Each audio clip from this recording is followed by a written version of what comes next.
Y'all know what's going on. It's time for another episode of Doing Time with Joe. I'm your host, Joe Bacon. Welcome to the show, y'all. The federal trial was a quiet, bureaucratic affair, a world away from the loud, chaotic drama of a state murder trial. Pop sat at the defendant's table, a small, shrunken old man, the charismatic puppet master, now just a sad, pathetic figure in an ill-fitting suit. His magic was gone. He was just a man who had built a life on the broken hearts of lonely women. Anna was the star witness. She walked into that courtroom, her head held high, and she told her story. She didn't cry. Her voice didn't shake.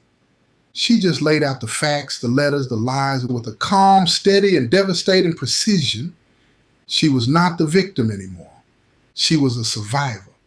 And her testimony was a powerful testament to the resilience of the human spirit.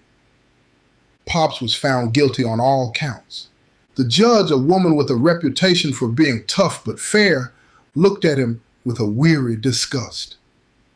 "You are a predator of the heart," she said. "You preyed on the kindness and the loneliness of good people.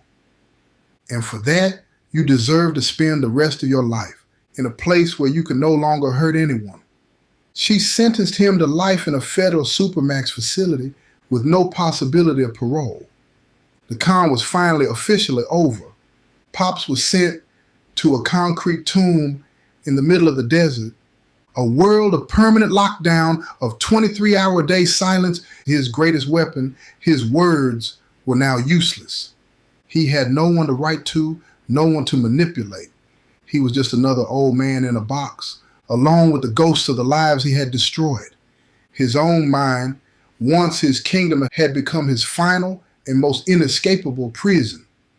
Anna, on the outside, was on her own journey of rebuilding. She had lost her home, her savings, but she had found something far more valuable. Her own strength, her own voice. She started a support group for other victims of inmate scams, and a small circle of women who had all been targeted for their compassion. In that shared space of grief and anger, they found a new kind of family, a family built not on lies, but on a shared and hard-won truth. She had been a victim, but she refused to be defined by it. She had taken the ugliest part of her story, and she had turned it into a source of light, of healing for others. She had taken the poison, and she had, against all odds, created an antidote. Years in the supermax turned Pops into a ghost. The charismatic, manipulative old man was gone, replaced by a bitter, rambling shell. The silence, the ultimate punishment for a man who lived by his words, had broken him. He would write letters, endless, rambling letters, to no one in particular, spinning his old stories to the concrete walls of his cell. He was a king with no kingdom, a storyteller with no audience, a man who had been consumed by his own calm. Anna, meanwhile, had built a new and beautiful life for herself. Her support group had grown into a national foundation, a powerful voice for the victims of a crime that often goes unreported, hidden in the shadows of shame and embarrassment. She became an advocate, working with law enforcement, with lawmakers, to create a world where it was a little bit harder for men like Pops to prey on the lonely and the vulnerable. She never fully recovered financially, but she found a different kind of wealth, a wealth of purpose, of community, of a quiet, hard-won peace. She had taken the worst experience of her life, and she had turned it into a source of strength, a way to help others. She had taken the poison and turned it into medicine. In this story, the story of the chain letters, it's a reminder that the most dangerous predators are not always the ones with the guns and the knives, and they are the ones with the sweet words and the sad stories. They are the ones who prey on our best instincts, our compassion, our kindness, our desire to help.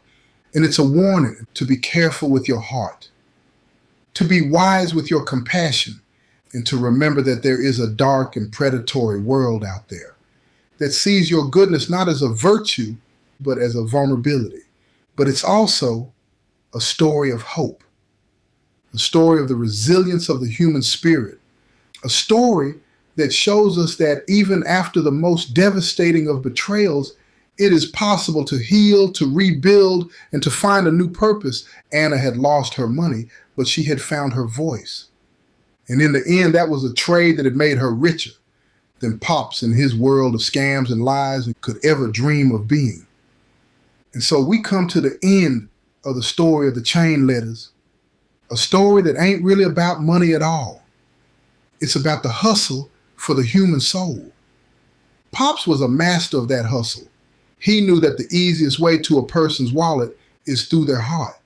He sold a fantasy of redemption, of connection, of salvation, and he found a world full of lonely people desperate to buy what he was selling. But in the end, his own con consumed him. He was a man who had become so lost in his own lies, he had forgotten what the truth even felt like, and he died in that supermax cell, a bitter, lonely old man, a king of a kingdom that had never been real. And Anna, the woman he thought was his weakest mark, she was the one who survived. She took the pain of her own betrayal and she turned it into a source of strength. She became a warrior for the other forgotten victims of this quiet, insidious crime. She found a new family, a new purpose, a new life, and the two stories, they're a powerful reminder that there are two kinds of hustles in this world, and there's the hustle that takes, that drains, that destroys, and there's the hustle that builds, that heals, that restores. Pops chose the first, and it led him to a dark, lonely, and forgotten end. Anna, in the aftermath of his destruction, chose the second, and it led her to a life of meaning, of purpose, of a quiet, hard-won grace. So if you're out there and you get that letter, that message, that plea for help from a stranger in a cage, remember this story. Remember that compassion without wisdom is a dangerous thing. And remember that the most valuable thing you have is not the money in your bank account, but the strength and the wisdom of your own heart. Don't let anyone con you out of it.